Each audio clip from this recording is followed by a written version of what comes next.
freaking first cut. Golly. What's going on, YouTube? This is the Open Championship DFS show. We're going to go tier by tier through the board and find the best and worst plays for your lineups. Hit the like button. Make sure you're subscribed. We'll jump into it right now.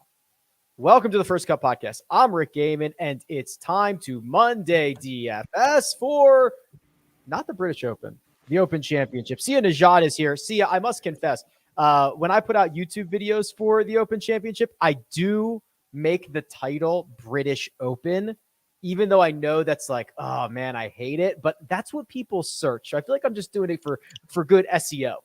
I was going to say that sounds like an SEO thing, and I totally get it. I actually saw, I think on one of the things you've already published, I saw British Open, and I knew it was not a mistake.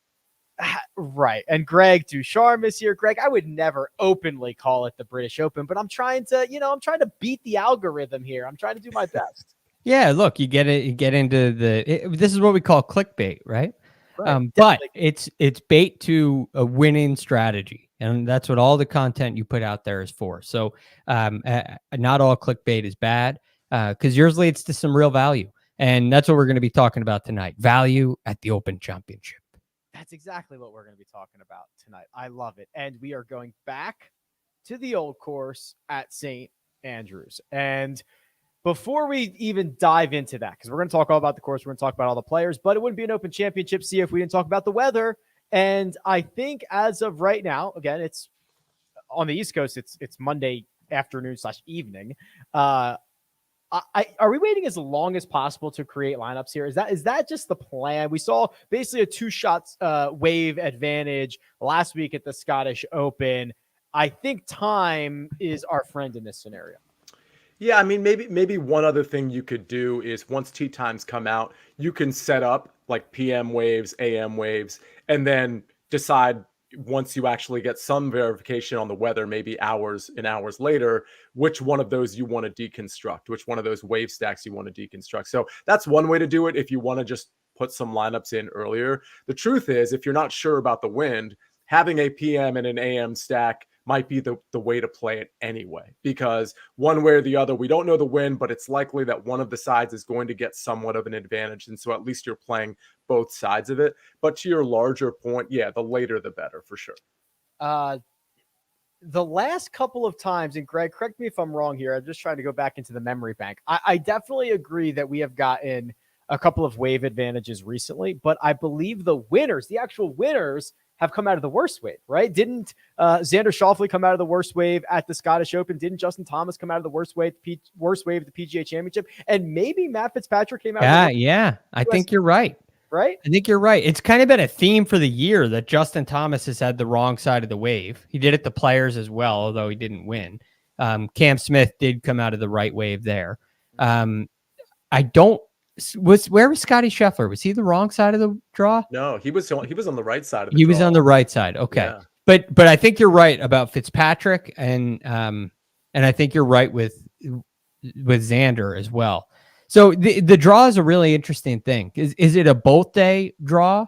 Is it a single day? Is it an advantage just on Thursday? Is it an advantage on Thursday and Friday? And I know in total you'll likely get an advantage in one way over the other. But it really starts to make a difference when it's on both days. And that's one of the things that I'm looking for. If it's only one day, I think there's a real opportunity for somebody from the wrong wave or a group of players from the wrong wave to have some success, especially in a major where it's typically not a birdie fest. It does look like we're going to have wind all week. I don't know if it's going to be as high as we've seen. It should be playable. It doesn't look like we're going to get a stoppage in play like we have the last 2 times at St. Andrews. But I think it's absolutely a wait as long as you can thing, and pay attention very closely to tee times. But what I would do, and what I plan to do tonight, is to get the players that I like, get the group, and then assign their tee times and figure out how you want to build each lineup based on that. We're going to make a short list. We'll make a short list tonight, and then we'll figure it out from there. Producer, right. 2 things, please. One, bring up that comment that you flashed up there for a second, please. There we go.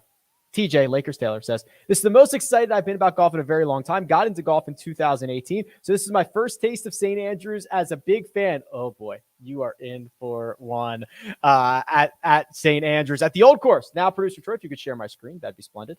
This is my website, rickrungood.com. This is the course key stats model and the old course. Now, Sia, I have to admit, this model that I run every single week for every single course, we only have 2 years worth of data in this, right? 2015, 2010. That is what's going into this model. So take it for what it's worth. But St. Andrews is a unique challenge, right? There's wide fairways, but you've got to be concerned about kind of angles and distance that you're coming in from. They have these massive green. There's just so much to talk about. Where do you even want to start here, Sia? I just love looking at this chart because this is the first time that I've seen that it looks like driving accuracy percentage is like repelling the rest of the chart. That's really interesting. But I think this is right. Okay, so if you're looking at this on YouTube at rickrungood.com, driving distance, strokes gained approach, strokes gained around the green. I mean, we can throw putting in there as well because these are huge greens. And so, putting, 3-putt avoidance, lag putting, all of those things are going to come into play. So that's certainly something you're going to want to look at. But yeah, I think driving distance I don't think it's supremely important by any means, but I think it's something to look at.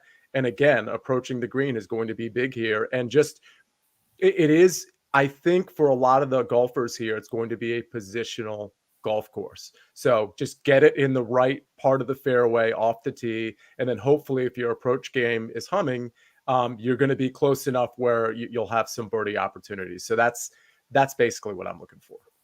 Options, Greg. Options at a links golf course. Creativity at a links golf course. Rory McIlroy was asked, it was this morning, where they were doing the Champions Challenge, and he was kind of asked about positioning off the tee. Rory's got all the power in the world, Greg. He can drive probably 3 or 4 of these greens. However, he talked about potentially laying back a bit, giving himself full clubs, full swings into some of these pin locations, because that kind of 60 to 80 yard flip wedge, it's hard to get a lot of spin on the ball. Coming in from a full number might allow them to access some of these pins. So we're already learning some of the strategy, and there's going to be a lot of it this week. Right. And again, you have so many knolls and humps and bumps, and looking at a green, I mean, you'll see a hole location on the pin sheet that's 80 yards on. And it's 23 yards from the right. You see a whole location like that, and it's like, okay, well, what does that mean? So, and then you have to look at where the ridges are and where the humps and hollows are, and it might be a back flag on the wrong side of a hump where you got to land it on a downslope, and at 50 yards that might be a really hard thing to do. But perhaps if you lay back a little bit. Or if you hit it more to the right, if you lay back, you can get it more out to the right. You can go across that slope rather than straight over it. And because there's so much width and the greens are so big, you have those opportunities. And it really makes you think, but hone in on a specific target. So there is a ton of strategy that's involved. And it's something that I think it's part of the reason why you see a lot of the success here mirrors success at Augusta National. You think of, Tiger Woods won here twice. He's won 5 times at Augusta National. Zach Johnson won at St. Andrews and won at Augusta National. Louis Oosthuizen won here, lost in a playoff here at St. Andrews, lost in a playoff at Augusta National, and has a great record at the Masters as well. So I do think there's a parallel between success at Augusta National and success here. And the thing they have in common, very undulating greens, big greens, although they can play small at times, and a lot of thought that has to go into each shot, planning that has to go into each shot. And so that's one of the things that I'm definitely looking for this week. We're certainly not exaggerating when we talk about the size of these greens. So there are 7 double greens, Sia, which means 7 different greens have 2 holes cut into them, one on the front 9, one on the back 9. I believe it's number 5. So 5 and 13. That green is like 97 yards long. Think about that. And it's like 37,000 square feet. The average green size C is closer to like 22, 23,000, which means that is like 3 times the size of the greens at Kapalua, which are massive. I mean, these guys are going to be hitting 80, 90, 100 foot putts. How much are you worried about 3-putt avoidance, kind of these guys' ability to lag the ball? What are we thinking here? Yeah, I'm pretty worried about it. I mean, first of all, the first thing I think of is like when you're looking at greens in regulation after round 1 and round 2, it's like, what is that really going to tell you? Because you might hit a green in regulation and you're still, to use your number, 90 some yards away from the hole. With all of that said, yeah, I think it's really important. I think a history of good lag putting, 3-putt avoidance, I think you can look at, but just lag putting in general, I think is going to be really, really important here, because there's going to be plenty of times where you're on the green and you're, 50 yards away or 40 yards away, and you gotta put it within 6 feet.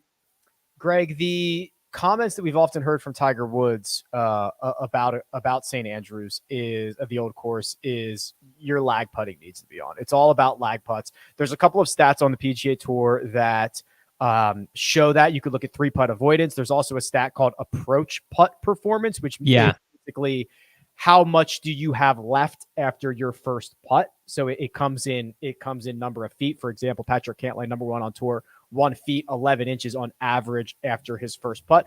Are these going to play major roles in decision-making this week?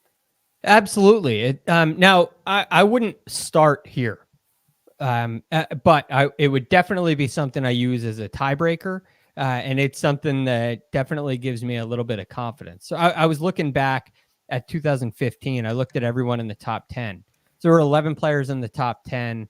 Jordan Niebrug was an amateur, so he didn't really have any stats. And Danny Willett didn't have enough PGA Tour stats to really qualify for rankings. So looking at the remaining 9 players, 6 of them were inside. Let me do my count here. I believe 6 of them were inside the top 40. 1, 2, 3, 4, 5, 6. Yeah, 6 of them were inside the top 40, and all of those players finished inside the top 7. So it was, and 2 of them were first. They were tied first on tour. So Zach Johnson, who won inside the top 40 of what, Greg? Did you mention the of stat? approach putt performance? Okay. Right. So Zach Johnson and Jordan Spieth were tied first entering the week.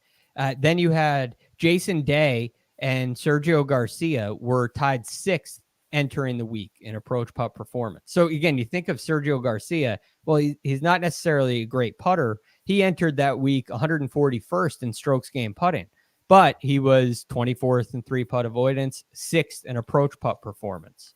Justin Rose was 13th in that category.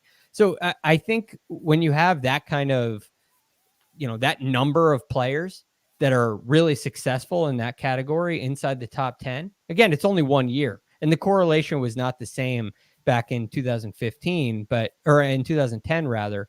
But in 2010, you also had a lot of guys in the top 10 that didn't play enough on the PGA Tour. They didn't really qualify for stats. So I think 15 is a much better example. And I find that to be very interesting. And in some ways, I think it replaces strokes gained around the green, because you're going to be using your putter from even off these green surfaces so often. Even when you have a bunker to go over, it's not effective to hit little pitch shots off of these tight lies over bunkers when it's really hard to spin the ball. So I think guys will use putters or, maybe 7-irons, clubs like that, and keep it on the ground. And that expands the greens even more. So that's why lag putting is so important. And I think this statistic in particular, approach putt performance, takes precedent over short game stats. Maybe sand saves is a different story, but I kind of group this in. It's a much more important stat than it really ever is on tour. To me, this stat says how good is your speed control is essentially what it is. If you're constantly putting it inside a hula hoop, and that's going to be coming in handy this week for sure. Okay. We'll go tier by tier through this. We'll start with the cheat sheet. We'll go through the 10Ks. We'll talk through so many golfers. But first, we're going to take a quick break and hear a word from our partners. Can someone please tell me what's going on? You went ballistic on everyone. I want in your water park right now! And then you went full nuclear Karen. Go, kids, go! Ah! I want to speak to your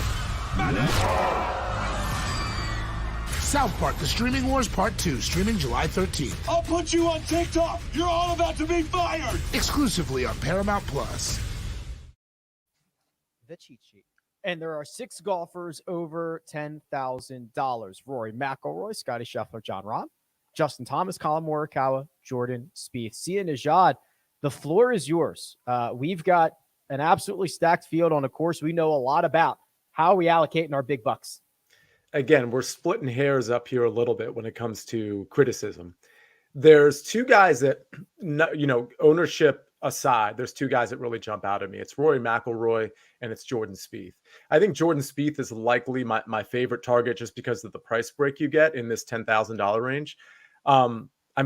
He hasn't really slowed down. He could have won last week at the Scottish. He was 3 shots back going into Sunday and just kind of sleptwalk his way into a final round, which ended up being a T10. We just had that approach putt performance chart up.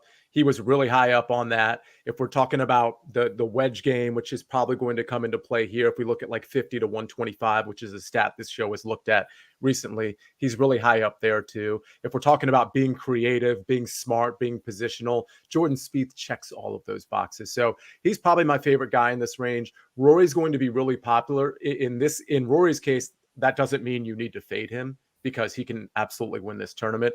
I think the interesting guy is Scotty Scheffler, because I think he's going to be a little bit less popular as each tournament goes by, that he misses the cut or, doesn't top 5 or what have you. So I think he's an interesting one. And I'm really curious to get your opinion, Rick, and Greg's opinion on him, because I think his ownership is probably going to be like somewhere between 6 and 8 percentage points lower than a guy like Rory McIlroy, for example. Well, coming off the miscut, the Genesis Scottish Open for Scotty, where he gained 3 strokes in the ball striking categories, Greg, but then gave those back and then some in the short game categories. Last time he missed the cut, PGA Championship, he immediately bounced back with a runner-up finish. So let's discuss Scotty and then whatever else you see out of this 10K range.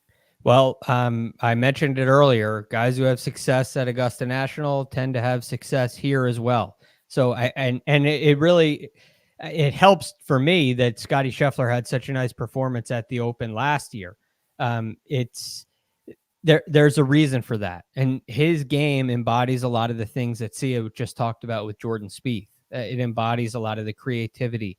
It embodies the ability to flight the ball. And I think with having Ted Scott on the bag, it's a really big advantage for him. So I'm a little concerned about the putting woes. Somebody sent me a video on Twitter of him practicing on the greens, and he didn't look too happy about it. That might be the one concern for me. But ultimately, when Scotty Scheffler, and even before he won the Masters, even before this year, even before he became world number 1, the thing with Scotty Scheffler was he stepped up in big events. And I haven't, other than the PGA Championship, I haven't seen any signs of that stopping. And he bounced back from the PGA with a great performance at the Open as well. And I think Scotty is really a phenomenal play this week. And I may prefer him over Rory, honestly. I guess the one concern with Rory is not statistical in any way. It's just, if it gets really windy, is that a good thing for Rory McIlroy? I have my questions about that. He's had some lackluster rounds in windy conditions. And we've also seen Rory in really high pressure situations like Masters tournaments, first rounds in Masters, especially. And in the first round at Royal Portrush in Northern Ireland, where you know how much it means to him, he's struggled. And I understand that. Part of me thinks that he's past that. The guy came and tied 3rd here with an 80 on the scorecard. So there's a lot that says, hey, Rory could win this thing, but I have this lingering concern that might put Scotty Scheffler slightly ahead of Rory for me. Yeah, that 3rd place finish with an 80 was 2010. He did not play in 2015. He had that ankle injury, did not get to defend his Open Championship. I'm really interested in the strategy that Rory McIlroy tries to deploy this week. I mentioned it. He can bomb it up close to a lot of these greens. Will he opt for that and try to hit these little, spinny wedges into some of these pin locations, or will he rein it back and kind of give up some of his best attributes to give himself some better looks coming in? We'll see, Greg. Yeah, it's a really interesting thing, and it leads to the question: how does Rory do with his wedge performance? And in that 75 to 100, he's 161st on tour. From 50 to 75, he's much better. He's 49th. And then the area that's the best proximity number for him is 125 to 150, and that's kind of that range where you talk about laying back. So is he laying back to a strength there? And then the next thing that I'd consider is, although he's 6th on tour from 125 to 150, that averages 20 feet. But from 75 to 100, an area where he struggles, it's 19 and a half feet, even though he's 161st on tour. So you're better, relatively speaking, but are you still gaining an advantage? And that's a strategy question that I'm very interested to see how it plays out. I'd like, in general, take advantage of your strength, especially if the concern isn't hitting it into trouble, especially if the concern isn't missing left. Rory has missed left this year, and that should be a really good thing for St. Andrews. Missing left is literally you're in the other fairway. You're in the adjacent fairway with the holes run out, turn around, come back in. Missing left is not a problem at all. Right. And we saw Rory do it. Rick, you and I talked about it at the Open. He did it on Saturday, hooked it on 1, hooked it on 12, hooked it on 18. He hit some really big hooks at big times, and that's okay here. And when Rory isn't fearing left, that's like 2014 Rory. So I'm very optimistic about that aspect. The one thing I worry about is what happens with the emotions. It seems like he's handling that better than he ever has this year.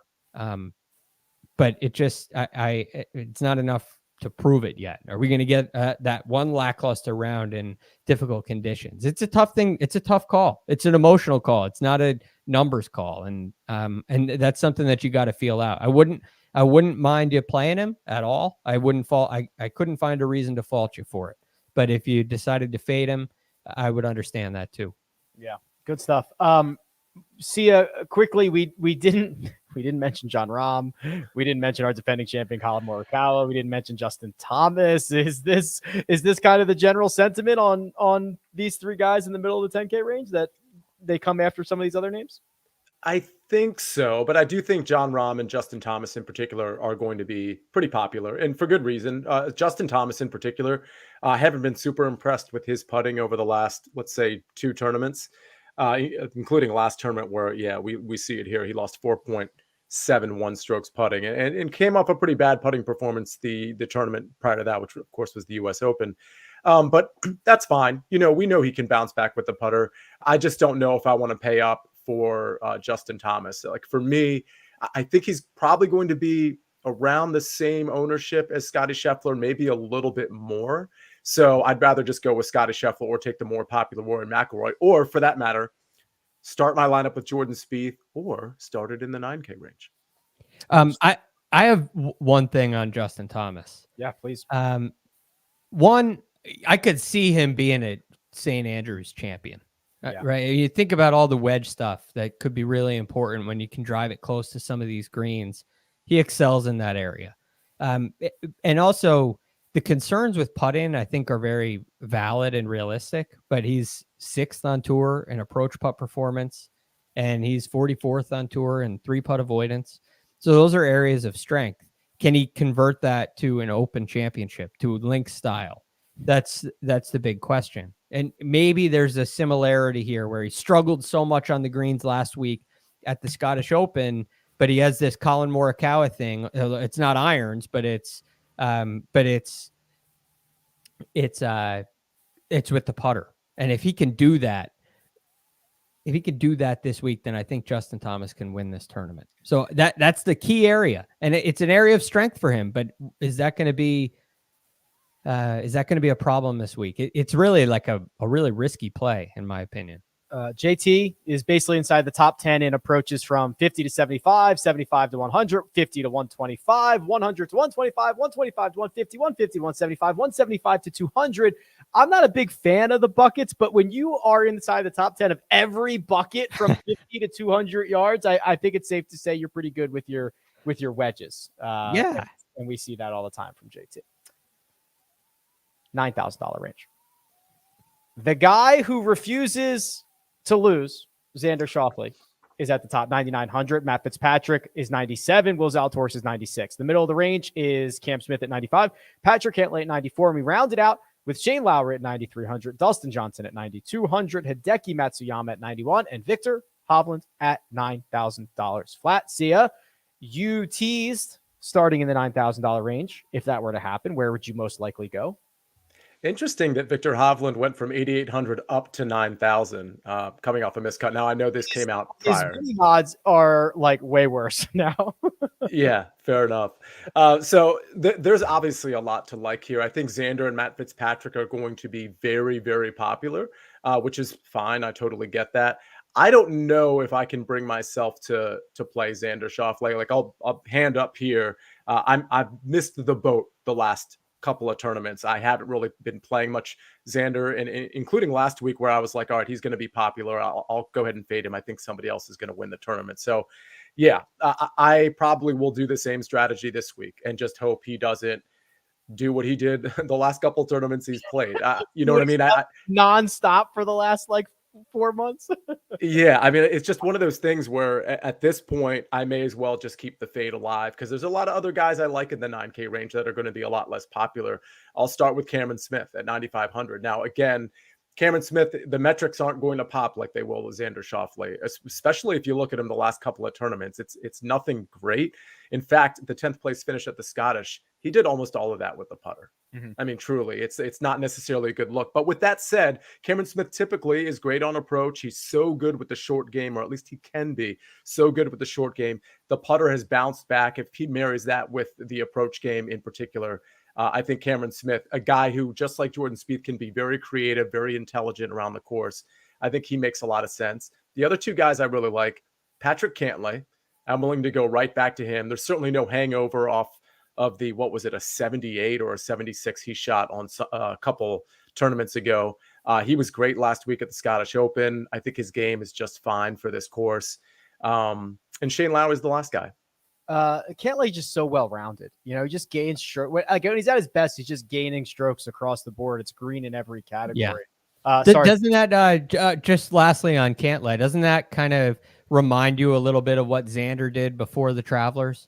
I look at that. They both had in individual events for Cantlay, it's top 15s. For Xander, it was 4 straight top 15 finishes heading into the Travelers, or 18. One of them was 15, one of them was 18. But anyway, it was 4 straight gaining across the board. It's nearly identical what they have headed in. So I would not be surprised at all if we saw a Patrick Cantlay heater start to come up again. There was a comment in the chat about Matt Nichols. If left isn't a problem, lock in Cam Smith. I kind of agree with that. Greg, this is your time to shine in the $9,000 range. What do you got? Well, I like Cam Smith. I definitely understand that. I understand the notion, and I've been thinking about that for a really long time. This should be a place that sets up really well for him. I'm encouraged by what we saw last week at the Scottish, but the iron play seems to be cooling off a little bit. The driver, again, less of a concern here, but he doesn't seem to be clicking on all cylinders the way he was earlier in the year. And there was a lot last week, a lot of lean on the putting in the short game. So that gives me a little bit of concern. I'm still willing to play him. I think he's talented enough to step up and have a fantastic week. I think the advantage for him off the tee is clear and evident. So I like Cam Smith. I don't love him. The player that I love is Will Zalatoris. I think Will Zalatoris has an understanding of strategy that's beyond his years. He will go into this golf course with a plan, and he'll execute that plan. And the real reason that I love Will Zalatoris is his biggest weakness on the PGA Tour isn't a weakness at all when it comes time for major championships. I looked this up right after the U.S. Open, and in the this excluded the Open Championship because Will hadn't played in it and they didn't have strokes gain data for it. But in the 6 majors prior to that, which included the Masters, the PGA, and the US Open, he was better putting in majors than anyone that was in the top 10 in the world. Better than anyone. And the reason for that is exactly what we're saying is a really big advantage here. He's 14th on tour in approach putt performance, and he's 56th on tour in 3-putt avoidance. Yet he's 122nd in strokes gained putting, right? So putting's a weakness, but not for him. Oh, and short putts are a real weakness for him, especially when you get in that 3-foot zone, but he hasn't missed a single putt from 3 feet and in all year. Correct. So I think a lot of the quote unquote holes in Will Zalatoris's game, they show up in majors, and they're not weaknesses in major championships. And we haven't seen him put together 4 rounds in an Open Championship because he had an injury, but I think he is well worth the risk. It ain't pretty, but he doesn't miss those short putts. No. For you, Will. And if you look at his major championship putting performance, as Greg alludes to, 7 strokes gained putting at the US Open, 4.5 at the PGA Championship, 5.5 at the Masters. It's absolutely splendid stuff. I had one more thing about Will Zalatoris. I don't remember. There's a lot of good stuff about him. There's a lot of good stuff. A lot of they're all reasons to play him. Yeah, they're all reasons to play him. We're now entering, and real quick, because we are going to have to get to a lot of these guys, and we'll get to more in the $8,000 range in just a second. But Sia, DJ, I believe, unless I scrolled past them, is like our first live golf guy, which we're going to have to reconcile 2 54-hole, what many would call exhibitions, now to a 72-hole major championship competition. Is there a blanket idea for these guys, or are we taking them case by case? I think we're taking them case by case. I do think there's a guy in the 8K range I like, but I do think DJ is an interesting contrarian play here. I think he's a pretty good course fit. I mean, we know how elite DJ can be. So, I mean, I think he's a good course fit anywhere. But I think I'll probably be willing to play him in a couple of lineups because his ownership percentage is very likely going to be well under 10%. Sia, do you think that is across the board for live golfers? Their ownership will go down, or do you think you think DFS players will, look aside, not worry about that, and play them if they think they're worthy? No, I think across the board that their ownership will be down. I mean, keep in mind, a lot of the guys that have gone over there to play on the Live Tour weren't exactly in the most pristine form before they left the PGA Tour. So there's that is sort of baked into all of this, but also, it's recency bias, kind of prisoner of the moment. We haven't really seen it. And to the extent we have, like, even DJ hasn't been very good on the Live Tour. So I think across the board, their ownership is going to be down, and therefore they'll all be pretty contrarian. Let's continue down to the $8,000 range. Plus, I have a big announcement, but first we're going to take a quick break and hear a word from our partners. And we're back. Big announcement. And I completely forgot to do this at the top of the show. The fan one and done vote is now live. So the fans who have been, I'm not even saying slow and steady, they've been flying up the one and done leaderboard with a win, and a Mark Immelman missed cut could basically close the entirety of the gap. So the fans are in a great position. If you want to get your vote in, do it now, because when we go hot on Tuesday morning, we need your votes. So go ahead. The link is in the description. Get your picks in, all that fun stuff. $8,000 range. Relatively small. Burns, Louis, Hatton, Tommy Fleetwood, Brooks Koepka. Then we rounded out, Greg, with Finau, Sungjae, Corey Connors, Bryson DeChambeau, and Joaquin Niemann. How do we start to break down this 8K range? And this is kind of the range I was referring to. There's a lot of live guys here. Yes. And again, I think Louis Oosthuizen with his record here is hard to ignore. Yes. And he's, I think, fairly priced. He's had an ability to, some of the concerns that Sia brought up earlier were, well, the guys that have gone to live haven't necessarily been on great form. And that while that's true, in the past, we've seen Louis come into major championships not on great form and perform quite well. So it's less of a concern with Louis, live or not. And while I don't really think many of the live guys are a very good option. I don't think they're a great choice. Louis would be the one guy that I really look to as an option, and he won here by a wide margin, and he lost in a playoff here in his 2 starts. So there's nothing not to like about Louis Oosthuizen here. Louis has not been beaten in regulation right years in St. Andrews, right? Like, right. It's that good. And so he's at 8,800. That's almost a value play. It can definitely fit into your lineup. 10th in Live London, 5th at Live Portland, and he snuck a Euro event in there in between, T8 at the BMW International Open. So it's not, say what you will, I mean, finishing inside the top 5 or 10 of a 48-player event, but that's a pretty good run for Louis. See ya. Yeah. Let's get. I'm sorry, Greg. No, I was just gonna say, if those finishes were on the PGA Tour, would that be I don't know, a top 25? If those were 30th place finishes in a PGA Tour event, I think we'd say that's positive. So I think Louis is very playable. Sia, how are we allocating our funds in the $8,000 range? Yeah, so I agree with Louis. He's one of the 3 guys I had listed here. The other 2 that I think are interesting just from a value / upside standpoint, Tony Finau at 8,400. I will kind of caution everybody. I think Tony Finau at that price is going to be really popular. So, keep that in mind when you're making your lineups. But there's not a ton not to like, especially if you look at his metrics. The ball striking has been great. We know that the putter, he's kind of turned around to a large degree over the last, let's say, couple months.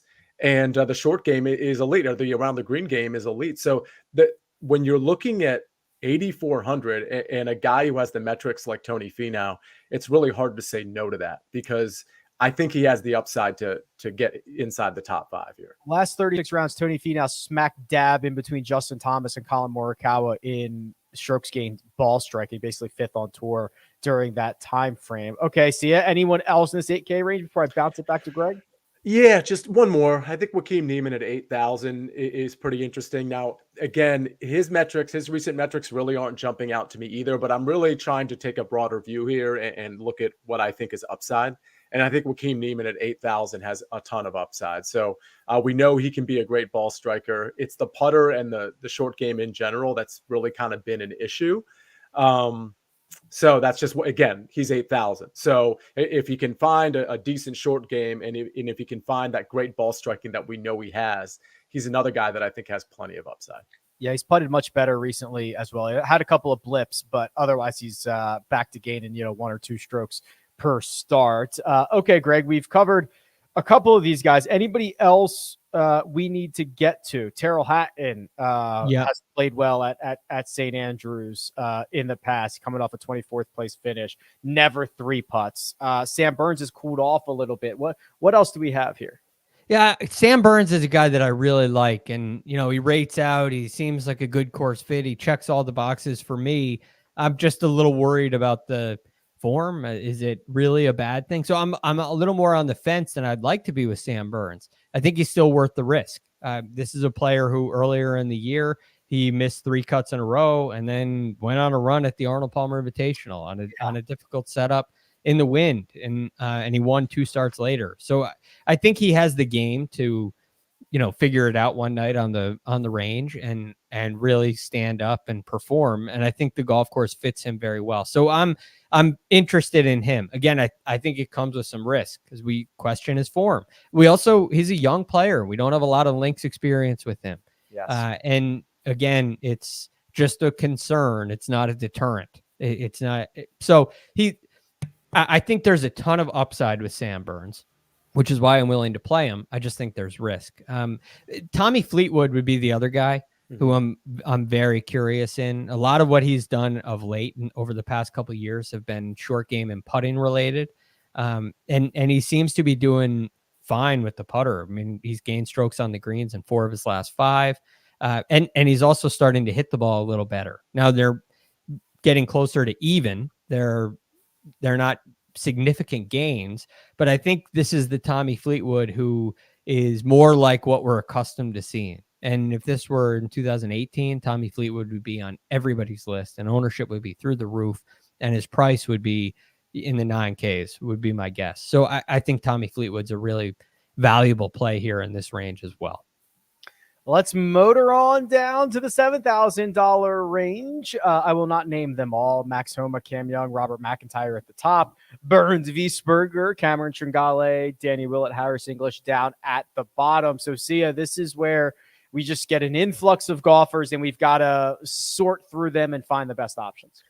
So there's so many interesting names, especially in the lower 7K range, that I'm just really kind of curious who everybody else comes up with for this show. But I'll start at the top. I mean, a guy that by the way, I agree with Tommy Fleetwood. I think he's going to be pretty popular. Another guy that's going to be pretty popular at 7,900, of course. Yeah, there you go. Wow. That was amazing. I had barely started my sentence and Rick had already typed in Max Homa. So yeah, I love how he played last week. I know I told this to Greg after round 3. We did the recap show. I had a 250-1 ticket on Max Homa Friday night. And he found himself 2 shots back very early in his round. And I thought I might have had something cooking. But the bottom line there is he really fought his way back and played really well over the weekend. And that's not a surprise, right? He ended up losing on approach, but his ball striking has been so elite. Everything has really been elite, the short game included. So at 7,900, he's an absolute steal. He'll be really popular. So consider that. Going down the board quite a bit, I think Seamus Power is really interesting at 7,400. I don't see him as being a guy that's going to be super popular necessarily. The ball striking has been great, particularly over his last 4 tournaments. And he's shown the ability to pop with the short game. So I think that's a really nice recipe for rostering a guy here. And then a few other guys I'll mention. Real quick on Seamus Power. Look at this major championship record this year. 27th at the Masters, 9th at the PGA, 12th at the US Open. Obviously the stage not too big for old Seamus. Yeah. Great point. That's actually truly amazing. And by the way, all the finishing positions around those majors are all pretty great too, outside of the Memorial where he missed the cut. So Power is in really kind of elite form, and at 7,400, tremendous value. A live guy that I think is interesting, and I noticed he showed up on the lag putting chart that we had there in the beginning. It's not Abraham Answer. It's actually Taylor Gooch, who I know that's a lightning rod name, and we just want to eviscerate him for what he said about the Ryder Cup. But listen, at the Live Tour, just like Louis Oosthuizen, he's also got 2 top 10s at his 2 Live Tour events, and he rates out pretty well here for me. He's also been good at majors. Yeah, I think at 7,300, he's a guy that people aren't going to be rostering really at all. And I think he's a really interesting play. A couple other names to mention. Ryan Fox is 7,100 as opposed to 8,500. I think that's interesting. It's quite the discount. I won't play him if he's really popular, but if he's not popular, I'll go ahead and buy that at 7,100. Sahith Theegala at 7,100, I think is very interesting. And then at the very bottom in this 7,000, 7,100 range, I'll just mention 3 names. Gary Woodland, Cameron Tringale, and Aaron Wise. I think those are very interesting prices for those 3. Tringale coming off a great event last week at the Scottish Open. Woodland certainly seems like a good course fit. His game's coming around. And Aaron Wise, who's started to improve the putting and who is a great ball striker, I believe he's a flat 7K. I think those are all interesting names to consider in that range. Gary looks healthy again for the first time in a while, which is always good to see. Okay, here we go, Greg. How would you like to reach in and grab out of the 7K range? So I'm completely with you with Max Homa and Seamus Power. They're on my list for sure. And Gary Woodland is on my list too. I just think the upside for Gary Woodland's extremely high considering his price. So I like taking a chance there as well. But the other guy that really stands out to me is Keegan Bradley, we know what he can do tee to green. So there's no worry. There's no concern for me with Keegan tee to green. He plays in Florida. He plays very well in windy conditions as well. So I'm not worried about that. But again, it's the putting for me that has really made a big difference. He's 81st on tour this year in strokes gained putting, but more importantly, 23rd in 3-putt avoidance. And you look at his approach putt performance, he's 51st. Now, Keegan isn't a guy that leans on putting, so I'm not expecting him to lean on putting. We don't need him to. But those 2 statistics tell me he's not bleeding strokes the way that he used to. And I think that's why you've seen Keegan Bradley have the year that he's had, which is really a much improved year. And it gives me a lot of confidence. And at 7,200, I think he's really a great play this week. Keegan also has an elite headshot. Not many guys can get 3 full sponsors into his headshot like this. That's elite work from Keegan. Yeah, it's top notch. Oh, I got another guy I wanted to ask you guys about. Sure. Christian Bezuidenhout. Yes. I feel like he gets a lot of attention in majors where, he's a low price point guy and we don't really know what we're going to get, but people seem to go his way. Yeah. And I feel like I really like his recent form. I mean, it was a tied 15th at the Charles Schwab. He missed the cut at the Travelers, tied 2nd at the John Deere, tied 16th at the Scottish Open. He feels like a guy that's in really good form, who leans a little more on his putting than you might like long term. But I think that could be okay this week. He's always popular in some of these situations because he's like the low priced international that nobody knows about who plays on the PGA Tour. So it's like, oh, I've like at least seen that name or I've whatever. Right. And you don't forget it when you've seen it. No, you do not. I actually don't mind him this week, especially because he's been so good, right? I mean, his last 4 starts have produced 3 top 16 finishes. 1 was a runner-up. You go back a little bit further than that, you find another T12 with the Byron Nelson. He's very reliant on the short game, but a lot of links golf is just like put the ball in the cup. Like just get the ball in the cup, no matter how, when, why, just put the ball in the cup. And he's very good at that. I agree. And again, that's a lot of what I see in the statistics. It's a red hot putter right now, which carried over to the Open. So I'm not worried about the grass type. It's not like, well, he did great at the John Deere, but then, completely lost it at the Scottish Open. He gained over 4 strokes putting there too. So I think he's just really good on and around the greens. And so I think he's a value. I have a name to ask about real quick before we get to the 6K range. I want to make sure I pronounce this right. It's Tiger Woods, I think. Tiger Woods. I think he's 7,500-ish, somewhere in that range. I got to say, I kind of want to play him this week. I think this would be the time to play him. I think that is sort of the conventional wisdom that if you are going to play Tiger Woods, it would be here. That doesn't necessarily mean those people want to play him here. I'm just saying, like, I'm making that argument. And I think it might be a good setup for him. What are your thoughts? Before we spend, we're going to spend a lot of time on this probably. Okay, $7,500 to you. What would be the worst outcome for Tiger that you'd be like, okay, he paid for himself. I'm fine with this. What finishing position would that be? 31st. 31st. Okay, Greg. There's a lot to unravel here. Yeah. He has finished, he withdrew from the PGA Championship and he finished 47th at the Masters earlier this year. He has already played like 50 holes in preparation for just in the last couple of days for this Open Championship. That to me says a couple of things. One, the walk is obviously not grueling. St. Andrews is very, very flat. The old course is. It also says that, like, he knows this is his best shot. It's probably his best last shot. He's not getting any younger. He'll continue to go to Augusta National every year, but if it's going to be a body thing, that's not a great walk for him. This is his best last shot. I'm certain of it.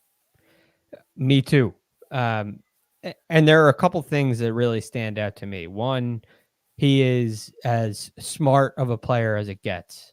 Right. He understands the tact better than anybody. So all the things that we've talked about, the guys like the Zach Johnsons and Tiger's the king of all that. He is far and above, head and shoulders above those players and any player when it comes to thinking your way around a golf course. This golf course asks for it. But one of the things that we also find to be so important here is also important when you play that strategic golf. And it was so important when Tiger won the Masters in 2019, and that's the lag putting. Now, Tiger's the best lag putter of all time, but is he still? And how much does the physical aspect, the physical fatigue that Tiger goes through affect his ability to perform on the greens? And I think we saw that very clearly at the Masters, where in round 1, he was exceptional around the greens. His touch looked brilliant. He put the ball in the right spots. He made it look easy. He shoots 71. But then on Saturday, he has he 3-putts, it seemed like every green. He had a 4-putt. And all of a sudden, he's a little farther away from the hole, but still in position, and he misses a 6-footer instead of making it. And things just kind of get away. And I think a lot of that has to do with fatigue. So my biggest concern with Tiger is, what's the great round for him? Does he have a 65 in the bag? Because I think you're going to need a round of 66 or better at some point during this championship to win. It's gettable. There are low scores out there, and I'm not sure that 468s get it done. So does he have the ability to go shoot 66 one day and avoid the 73? I don't know. And that's my biggest concern is he has to play so perfect, where I don't think Rory McIlroy or Scotty Scheffler or even Will Zalatoris, I don't think those guys have to play perfect golf, because they have the firepower to go crazy for 9 holes. And we haven't seen it from Tiger. And it gives me a lot of question. I'm not sure if that's really the game plan this week. Greg's absolutely spot on when you look at just, rounds 1 and 2 of the Masters and the PGA Championship, short game stout. Then it just is completely gone in rounds 3 and 4, probably, yes, a physical aspect. So, Sia, we said a lot of words. Does that help at all? I mean, it sounds like playing him in Showdown is the way to go. Oh, that's what I gathered. That's what I gleaned from that. That's interesting. Or betting him. Bet him to make the cut. Bet him to finish. I don't even know if you get a good number on his top 20. I hope he does it, man. I don't know. I do too. I mean, it's a life hedge. I'm all for, hey, let's play Tiger and hope for the best. There's a path for him to get there. It just, I don't think it's the smart play. $6,000 range. If my count is correct, there's 93 golfers in the $6,000 range. So, Sia, let's all right, read them. Yeah, here we go. Audrey Arness. Go start with the A's. Sia, let's find a couple out of 93, please. Yeah, there's a couple in particular I like. I'll start with Chris Kirk. Also a good lag putter, by the way. A pretty disastrous Scottish Open for him, even though he made the cut. He was really bad with the ball striking and pretty bad with the putter as well, but completely willing to overlook that. I'm okay with it because the ball striking historically this year has been really great. Around the green game has been really great. And the putter has really turned around for him. Whereas back in, let's say, April leading into May, it was pretty bad. And now he's gained with the putter, looks like 4 out of the last 5 tournaments, if not 5 out of the last 6. So I think it's 6,800. I mean, I think you could have put Chris Kirk at like 7,300 and that would have made sense also. 6,800 seems really low. So I like him as a value there. The other guy is Ju Young Kim. I'm a little late to the party here at 6,500. Probably should have played him last week, but he's been excellent on the Asian tour, and on the PGA Tour, he's been really good too. He's got a top 20 at the Byron Nelson, 23rd at the US Open, 3rd last week at the Scottish Open. He's a young kid, but he just wins everywhere he goes. And at 6,500, if he can keep this pace up, he's going to easily pay off his price tag. Yes. I think a lot of people thought that he got in last week, or he got in this week because of his 3rd place finish last week. He was already qualified. He's been rocking and rolling all over the Asian tour as well. Okay, Greg, what do you got for me? All right. So there are a lot of guys in this range that I really wanted to go with, that I think, like Keith Mitchell's one of them, who I feel like it should be a great course fit, but I'm not sure yet. So I went to him last week. I played him in one and done last week, and he played a really nice round on Sunday. So I'm still interested, and I still think there's hope. But the holes are in that area, the approach putting and a 3-putt avoidance. That's a big hole for him. But I love what he can do with the driver. And I think that could give him some potential upside. So I'm lukewarm on Keith Mitchell. I do like Mackenzie Hughes. He reminds me a lot of a Christian Bezuidenhout, where, like we were talking about earlier, Rick, he just knows how to get the ball in the hole. And this seems like the kind of conditions, it seems like the kind of an event where Mackenzie Hughes pops. So I do think there's top 15 upside with Mackenzie Hughes, maybe even top 10. But I like Stuart Sink. We talk about strategy. I think Stuart Sink understands strategy very well. He has surprising distance for a player of his age. At the Scottish Open, he gained nearly 5 strokes off the tee. So I do think that's an important aspect. And he's been playing some pretty consistent golf over the last 3 events, at least from a, strokes gain metrics category. But my favorite play in this whole range, it's purely upside. And it's a guy I can see. Look, we're at 6,400, so he could miss the cut.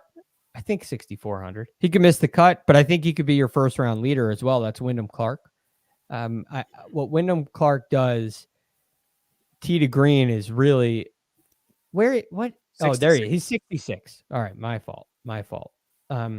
So Wyndham Clark is coming off a tied 16th at the Scottish Open, tied 35th at the Travelers. He gained 3.4 strokes approaching the green at the Genesis Scottish Open. He gained 7.5 strokes ball striking. Yet through time, he's a very good putter, and especially this year. So I think, Rick, on Wyndham Clark, will you jump over to his stats and see what his 3-putt avoidance? He's 24th. There you go. And if you want to look at his approach putt performance, yeah, that was the other one. That's over here. So Wyndham Clark, I can sort alphabetically, 124th. Yeah, so not great, but the 3-putt avoidance is key. And you're again, there are going to be holes for guys in this range, but I think the upside for him is, first round leader, contending on Sunday. I think he has that kind of firepower to go crazy here. If you kind of look at the stats, he's he's inside the top 30 for strokes gained putting, and he doesn't 3-putt often. But his approach putt performance is not as good. So he's basically a guy who runs it 3 feet by or 4 feet by and never misses it coming back. Right. So he's an aggressive player, and that's where upside comes into play in a lot of ways.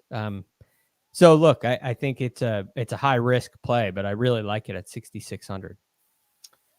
Okay. I want to get to our narrative lineups. There's a question that says, Rick, would you eat haggis if it guaranteed a Tiger win? What is that? Haggis is that Scottish dish, and I'm trying to remember its contents. Like an actual food, right? Yeah, sure. I'll eat it if it guaranteed a Tiger win. Why not?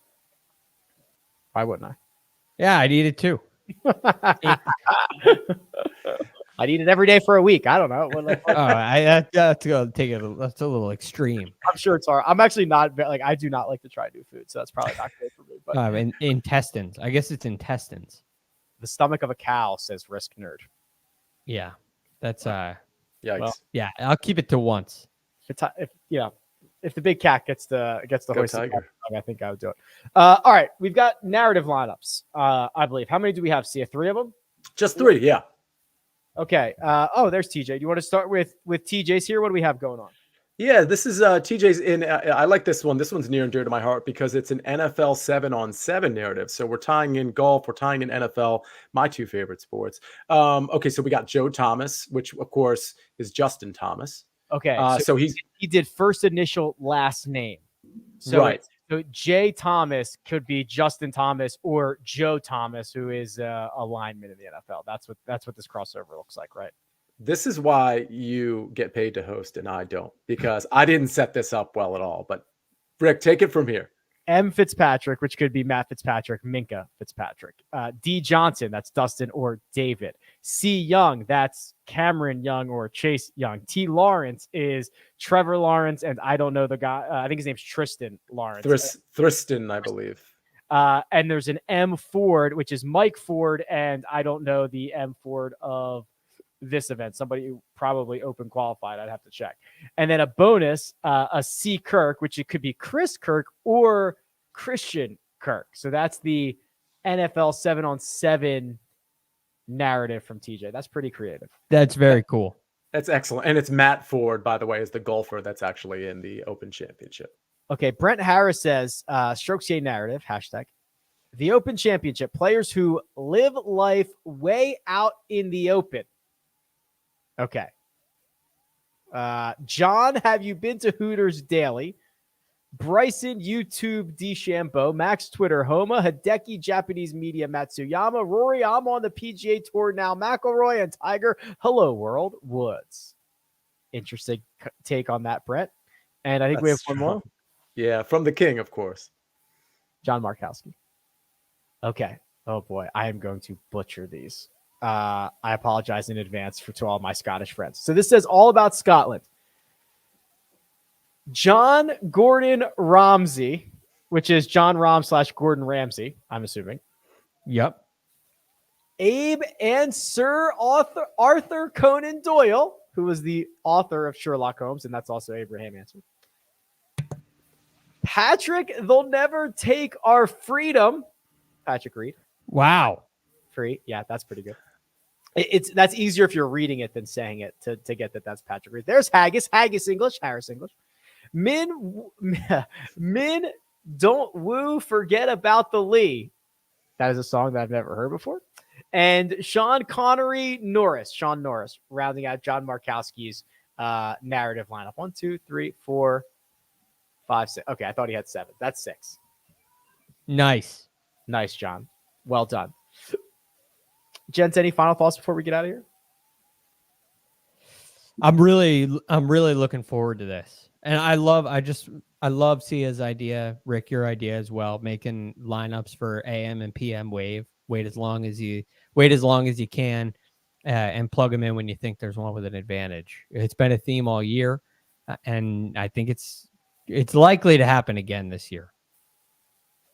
I agree. And anytime you get an exposed golf course like the old course, it's just wait and hope you're on the right side of it. Yeah. And the difference between the waves here can be exponential. For sure. Don't forget to vote. The fan one and done vote is live right now. There's a link in the description. Get your vote in because Tuesday morning we'll be announcing that on the Mega Preview Pod. Wednesday morning will be the betting show live. Then round by round recaps at a time to be determined, which is probably close to what we did last week, which was like 1 Eastern or something like that. So keep an eye out for those, and we'll cover everything for the 150th Open Championship. But for now, big thanks to producer Troy, does all the hard work behind the scenes. Sia Nejad, available on Twitter at Sia Nejad. Greg DuCharme can be found at The Real GFD, and you can find me at Rick Run Good. This has been The First Cut. We'll catch you next time.